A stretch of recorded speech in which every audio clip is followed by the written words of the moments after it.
He raped me and threw me down the stairs.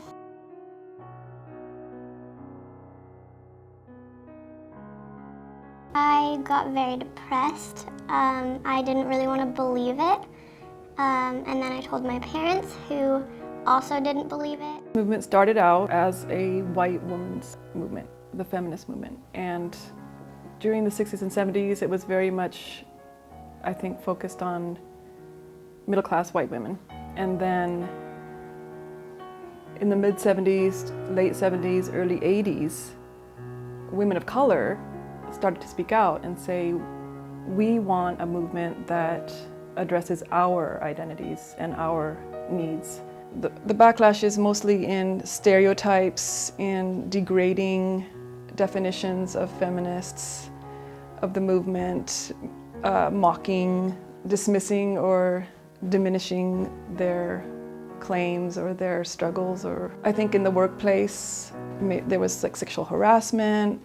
And the women's movement gave voice to concerns about inequality in the lives of women in the U.S. Feminists in the 1970s were viewed negatively for the most part. For example, the media often portrayed feminist activists as strident, man-hating, and anti-family, and those false perceptions continue today. I always think of the media as anti-feminist. In the 70s, women who were raped were often seen as responsible.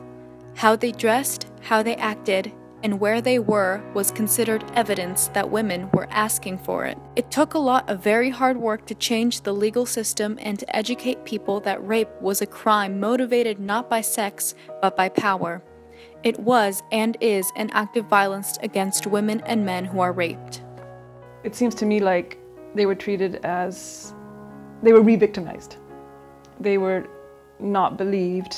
They were asked to go through the whole thing again, you know, in front of a judge or a jury.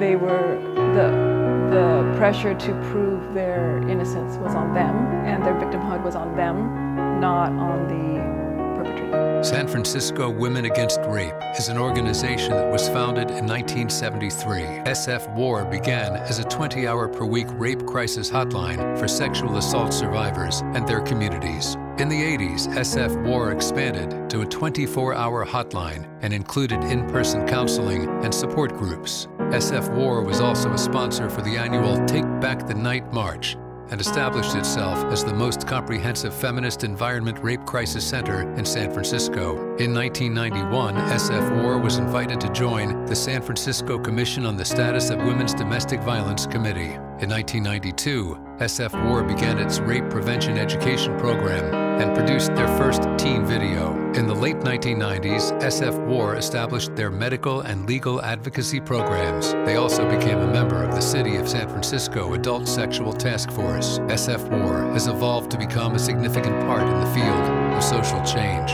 They practice anti-violence, anti-oppression, in an effort to stimulate social change.